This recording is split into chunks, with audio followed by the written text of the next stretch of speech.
Hello, I'm Katy Martin. I'm here in my exhibition Movement Scores because, and it's named that because of the emphasis on gesture, but also I really love this space. Movement Scores is actually a concept from dance. So movement score can be a piece of writing, it can be a diagram, and in my case it's a painting. My approach to painting for the last 25 years has been to really insert myself into the gesture of painting. I'm always attracted to a kind of painting that grows out of abstract expressionism. But when I was cutting my teeth in painting, A, that was so out, and B, it became very burdened by its own history. There's a lot of wonderful painting, but around it was a lot of mythology of the individual, the tortured soul, the signature mark, and especially guys making the grand gesture. So how was I going to bring that to my world? And how was I going to find myself within that language? So one way was a simple act of frustration. I literally painted myself to find myself in this language, which I needed to make my own. I also needed to make it crack and smear and bend and fold and really shape itself around me.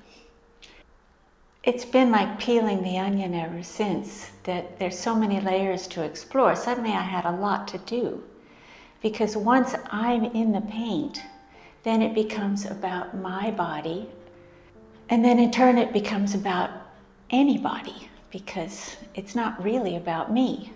It's simply about a gesture that really anybody could do, that conforms to the way our arms move, our shoulders are shaped, the way a brush can be held by your hand and moved at the length of your arm.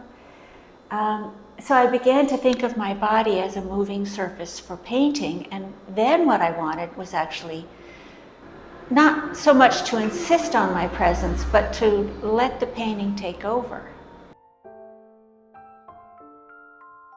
I make a painting, and then I stand in front of it. I paint on my own body. I've got a camera set up in front of me on a tripod. As I paint each layer, then I take some pictures with it using a remote. I can't really see what I'm doing, which is fine. All I can see is the bigger outlines of the picture, the abstract shape. And then through photography, I find the painting. I find the composition, how my body within the picture plays with these bigger, very graphic shapes.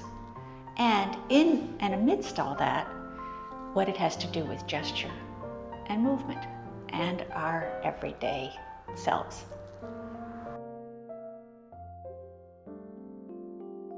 This piece is actually my back. And the reason I have to explain that is that I hope you don't see that so easily. It's there, it's not there. This line is shaped by my body. It's also shaped by a brush. And what's underneath it, you can be aware of or not. It's fine, because these very big, what the photography does is it puts a frame and a limit. And these graphic lines can push against the frame and in a way overwhelm your sense of the body. And the two are together, and there has to be a kind of tension and dynamic balance of those elements. That's what I'm looking for in a final piece. Danger with this idea of being there and not there is sometimes I disappear completely, and then somehow the work goes cold, and I feel like I'm hiding. I'm not confronting things. I'm not daring myself in a way. So in this piece, I chose it. I'm trying to show the body more, but also keep that balance. There's something about hiding and revealing in all of this. And there's something about fear and approaching what you're afraid of. And this one's almost hot. I like the bold colors. I like monochromatic approach to line, but I also like to layer it and see what happens in terms of color. So this too is my back, but I feel there's a sweep upward. Not just of my movement, but the whole movement of the composition. I've got a camera set up maybe 6 feet in front of me on a tripod. I can't really see what it's doing. So I have to let it autofocus. And the focus that the camera finds has to be the same focus as the composition, where it directs your eye. So the work's also about these focal points and these pathways and these pathways from one focal point to the other. And that the camera does on its own, and also I have to set it up and I have to find it later, which all those layers have to intersect. This picture also, my torso and my back. The lines are shaped by the way I was standing in front of the camera and reaching. That creates a curve on my back that complements the curve of the brushstroke, which also happens to be, there's not a whole lot of ways you can reach your own back, even when you're using a long brush. So in a way, it's circumscribed. I like that. I like limitations. I'm also just showing my open skin there. There's a few hints. Oh, what's that mole doing in the middle of an abstract painting? That's intentional. That's what I want. This piece is set up like an animation. It's actually stills taken by my husband, Bill Brand. And it documents making one of these paintings. And I was very happy to include it for a number of reasons. One is I do have a background as a filmmaker, so I come by animation pretty honestly. And second, it's kind of a key. It's almost like signage. So I'm standing in front of my painting movement score number 18, because I've done a whole series of these with a very simple score or procedure that is very different every time I make it, so that I still have a lot to do. Use my body to create the marks, especially my torso and arm. I have a pan of paint on the floor. I crouch down into that pan of paint. I quiet myself or not. I visualize where I'm going with this big reach that I'm going to do. And then I lean into the canvas, reach and fall.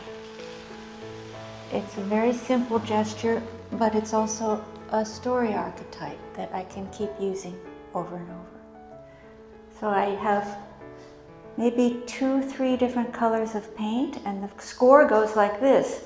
You put a horizontal mark in red or some focusing color, and then you begin to make marks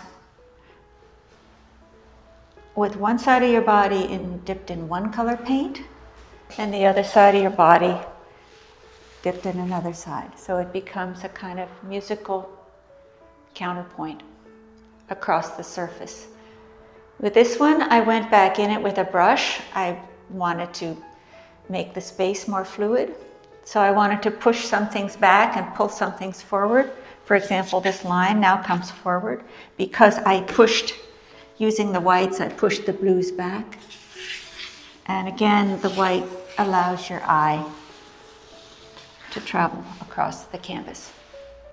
Well, one of the things that happens to you if you use your body as a surface, and as an imaginary surface, a surface for creating illusions, or pictures or illusions, is that you imagine yourself as a form. And when I saw this garage, which it is a garage, it's a little house. I'm not the first to think of this, but I really felt my body and the house, that aspect of it worked. And when I was installing the show, I was really aware of a kind of energy flow just in this space that's very simple. And when I put this piece here, I didn't mean it. I didn't pick it out to be that way, but I almost felt like this is like a rafter of the, look, you know, the white and the black are playing and the white and the black are playing, but also the shape. And then the squeezing, the fluidity, the elasticity of it, that's another thing I'm after. when I make a work. And I loved it for the sense of this base and these rafters, to have this reach. Again, I think I'm not exactly there in this one. I'm somebody else.